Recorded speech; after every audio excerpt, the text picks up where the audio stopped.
Hey, what's up, everybody? If you're enjoying the video, please hit that subscribe button and give a thumbs up. And don't forget to ring that notification bell so you don't miss out on any future videos. It really helps support the channel and allows me to keep creating content for you guys. My name is Ji-hye. 3 years ago when I married Min-ho, I believed I was stepping into a fairy tale. His family seemed so perfect from the outside, successful, respected in the community, and most importantly, they welcomed me with open arms. Or so I thought. The day after our honeymoon, Min-ho's mother invited me into the kitchen before dawn. Her smile was warm, but her eyes held something I couldn't quite read. Ji-hye, in our family we have traditions, she said, handing me an apron. As the newest member, you'll be responsible for preparing breakfast for everyone by 6 a.m., cleaning the entire first floor before noon, and making sure the laundry is done by sunset. I nodded, eager to please. Of course, I want to contribute to the household. Min-ho squeezed my shoulder. My mother runs a tight ship, but you'll adjust quickly. Everyone has their place here. I failed to notice how his eyes never quite met mine when he said this. I was too busy trying to memorize the endless list of chores his mother was reciting. Everything from how the rice should be washed 3 times exactly, to the precise way the hallway floor should be polished in clockwise circles. That first morning I burned the eggs. It seemed so minor.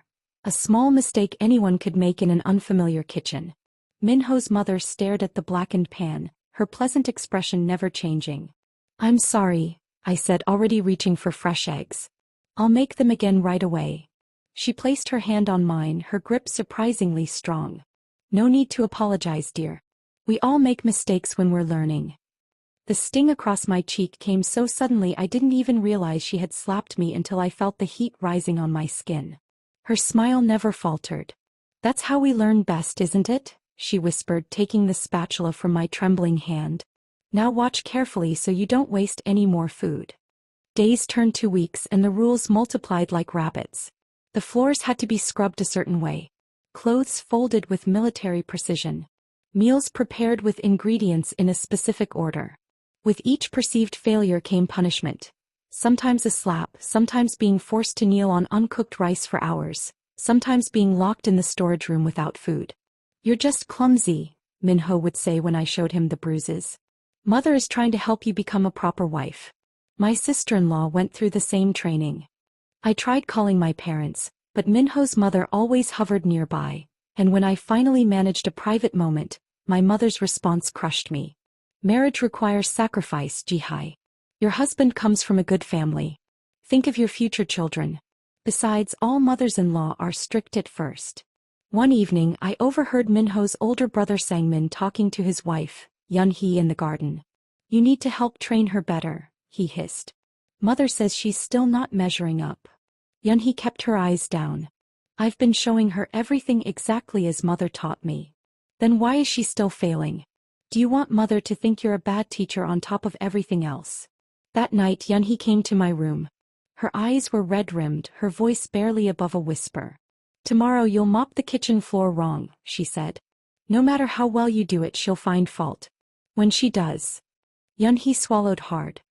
When she does, don't cry out. It's worse if you cry out. Why are you telling me this? I asked. Because for every mistake you make I'm punished too. For failing to teach you properly. She rolled up her sleeve, revealing welts that matched my own. We're both trapped here. The next morning, Min-ho's mother inspected my work as usual. The floor is streaked, she declared, though I could see no imperfection. You're becoming more careless, not less. She reached for the wooden rice paddle hanging on the wall. I braced myself, remembering Yun-hee's warning. But then Min-ho entered the kitchen. Mother, I need Ji-hye to drive me to work. My car won't start. Her hand paused midair. Of course, son. Ji-hye can finish her lessons later. In the car I finally broke down. Your mother hit me again yesterday. And the day before. She's been doing it since we got married. Min-ho's face remained impassive as he stared at the road ahead. You know how important family honor is to her. If you'd just try harder. I am trying. I cried. Nothing I do is ever good enough. Lower your voice, he said coldly. You're becoming hysterical over nothing. Mother raised 5 children and ran our household perfectly. She knows what she's doing. Does she hit you too? I demanded. His silence was answer enough. That evening I found a letter tucked between the clean towels I was putting away. It was from Minho's previous fiancé, dated 3 years ago. I can't marry into your family. Your mother's training sessions have left me with a broken wrist. I've seen what she's done to your sister-in-law. This isn't tradition, it's abuse. Get help, Minho. The ground seemed to shift beneath my feet. Minho had known. He'd always known what I was walking into. 6 months into my marriage I discovered I was pregnant. Rather than joy I felt terror. What kind of life would my child have in this house of carefully hidden bruises and smiling threats? Minho's mother took the news with unexpected delight. A grandchild, she exclaimed, embracing me for the first time. This changes everything. For a blissful week the punishment stopped. She even reduced my chores, insisting I rest for the baby's sake. I began to hope that perhaps motherhood would finally earn me a place of respect in the household. Then came the family dinner where grandfather announced he was updating his will. Since Ji-hye is carrying the next generation, he said, raising his glass, I've decided to place a portion of my estate in trust for her child. I didn't miss the flash of rage in my mother-in-law's eyes, quickly masked by a benevolent smile. That night she summoned me to the laundry room while everyone slept. You think you've won something, don't you? She whispered, circling me like a predator. One lucky night with my son, and suddenly you believe you deserve my father's money? I never asked for anything, I stammered. Her laugh was like broken glass. Of course not. You're too clever for that. You've been planning this from the beginning. The first blow caught me off guard. A hard shove that sent me stumbling against the washing machine. I raised my hands protectively over my stomach. Please, I begged. The baby. The baby, she mimicked. That's all anyone cares about now. Do you know how many years I spent earning my place in this family? How many meals I cooked? How many floors I scrubbed? And you think you can just walk in and take everything? She grabbed my hair, yanking my head back. My husband's mother trained me properly. He made me strong. I'm trying to make you strong too, but you're too weak, too pampered. Somewhere in the haze of fear, something inside me snapped. This wasn't about chores or tradition or even money. This was about power. Power she was terrified of losing. You're not making me strong, I said, finding my voice at last. You're making me hate you. You're making your son hate you. Is that what you want? For your grandchild to grow up fearing you? Her eyes widened in shock, then narrowed with renewed fury. The slap she delivered knocked me sideways and I felt myself falling, arms wrapped protectively around my midsection as I hit the floor. The pain came sharp and immediate, a cramping that told me something was terribly wrong. Help me, I gasped. Please, I'm bleeding. For one horrifying moment she just stood there watching. Then she turned and walked to the door. Mother! I screamed. Don't leave me here. She paused, looking back with cold eyes. If you're too weak to bear a child, perhaps it's better this way. I don't remember how I made it to the phone or who drove me to the hospital. I only remember the doctor's face as he told me I had lost the baby, and the hollow emptiness that followed. Minho arrived hours later, his mother at his side, both wearing expressions of appropriate grief. Such a tragedy, she said to the doctor, tears in her eyes. She insisted on doing the heavy laundry despite my warnings. I told her the baby must come first, but she's always been so stubborn about her chores. I stared at her in disbelief, unable to speak through my shock and grief. The doctor nodded sympathetically, patting her shoulder as she dabbed at her eyes with a handkerchief. When we were alone, I grabbed Minho's hand. She did this, I whispered. She pushed me. She wanted me to lose the baby. His face hardened. Stop it, Ji-hye. You're not thinking clearly. Why would mother hurt her own grandchild? This is the grief talking. Ask Yun-hee, I pleaded. She knows what your mother is capable of. Enough, he snapped. I won't have you spreading vicious lies about my family while we're all mourning. That night as I lay in the hospital bed, Yun-hee slipped into my room. Her face was ashen. I heard what happened, she whispered. I'm so sorry, Ji-hye. You have to help me, I begged. Tell Minho the truth about his mother. She shook her head, fear etched into every line of her face. I can't. He has something on me. Something that would destroy my marriage if Sang-min ever found out. What could be worse than this? I demanded. The baby I lost 3 years ago, she whispered, voice breaking. It wasn't an accident either. I never returned to that house. From my hospital bed I called my cousin who lived in Busan, begging for sanctuary. She agreed without hesitation, and 3 days later I was on a train heading south, divorce papers filed, restraining order in hand against my mother-in-law. Minho tried calling dozens of times. I blocked his number. His mother sent gifts to my parents' house, expensive ones that my mother, impressed by the gesture, forwarded to me. I donated them all to charity. 2 months into my new life, working at my cousin's bookstore and slowly rebuilding myself, Ji-hye appeared at my door. Her face was bruised, her arm in a cast.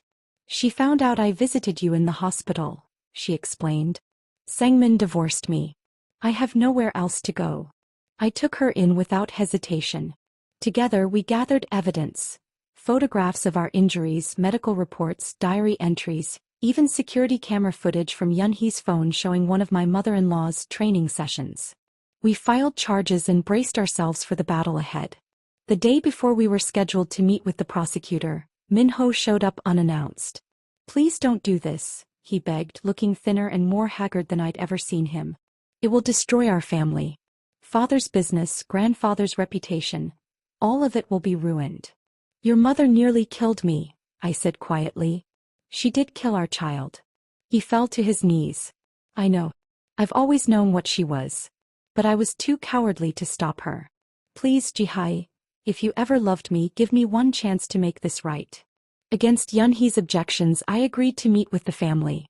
Minho promised his mother would apologize, pay restitution, and seek professional help. Most importantly, he swore she would never harm another person again. The meeting was set at a neutral location, a private room in an upscale restaurant. When I arrived with Ji-hye, the entire family was waiting. Minho, his father, his brother Sangmin, and his mother, who rose to greet us with that same perfect smile I had once found so welcoming. My dear girls, she said, arms outstretched as if for an embrace. We have so much to discuss. Minho stepped forward, placing himself between us. Mother has prepared a statement, he said, his voice steady. And father has drawn up compensation agreements for you both. His mother's smile faltered slightly as she looked at her son. This wasn't part of the script she had planned. Of course, she recovered smoothly, but first, let's all sit down together as a family once more. As we took our seats, servers brought in tea. My mother-in-law insisted on pouring it herself, an honor usually reserved for the most respected person at the table. I watched her hands carefully as she filled each cup. Before we begin, she said, raising her cup, a toast to new beginnings and healing old wounds. I glanced at Ji-hye, who gave an almost imperceptible shake of her head. Neither of us touched our cups. Is something wrong with the tea? My mother-in-law asked innocently. I'm not thirsty, I replied. Her eyes hardened momentarily before she set her own cup down untouched. Very well. Let's proceed to business. Minho's father slid folders across the table. These documents outline the financial settlements we're prepared to offer, contingent upon your agreement to withdraw all charges and sign non-disclosure agreements. I opened the folder. The amount was substantial, enough to buy a home, start a business, perhaps even support a family someday. The thought made my heart ache with renewed grief. And the apology? I asked, looking directly at my mother-in-law. The agreement to seek help? She straightened in her chair. I deeply regret any misunderstandings that may have occurred during your time in our home. Family traditions can sometimes be misinterpreted by those not raised with them. Misunderstandings. Ji-hye echoed incredulously. You broke my arm. You caused Ji-hye's miscarriage. These aren't misunderstandings, they're crimes. Careful, warned Sangmin, speaking for the first time. Slander is also a crime. Minho slammed his hand on the table. Enough. Mother, this isn't what we discussed. You promised to take full responsibility. She turned to him, her expression unchanged but her voice dropping to that dangerous whisper I knew all too well. I raised you better than this, Minho. Family loyalty above all else. That's what I taught you. You taught me to fear you, he responded, his voice shaking.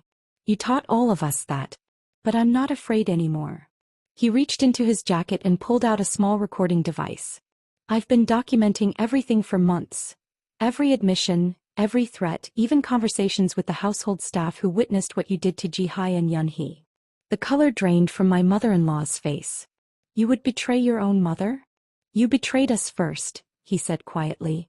Every time you raised your hand against someone weaker than yourself. Every time you justified cruelty as tradition. He turned to me, his eyes filled with regret. I can't undo what's been done to you. I can only try to ensure it never happens to anyone else. As if on cue, the restaurant door opened and 2 police officers entered, accompanied by a prosecutor I recognized from our previous meetings. My mother-in-law lunged for the recording device, but Min-ho was faster, stepping back as the officers approached. You ungrateful child, she hissed. After everything I sacrificed for this family. As they led her away, she turned back to me, her perfect mask finally cracking to reveal the rage beneath. This isn't over, Ji-hye. A true daughter would have endured. A true wife would have remained loyal. A true mother, I replied softly, would never have harmed her family in the first place. 6 months later, I sat in a courtroom watching my former mother-in-law receive her sentence. 5 years for assault, with additional charges for the injuries that caused my miscarriage. Min-ho sat across the aisle, unable to meet my eyes. As I left the courthouse, he called my name, hurrying to catch up. Ji-hye, wait. Please. I paused, turning to face the man I had once loved enough to endure everything for.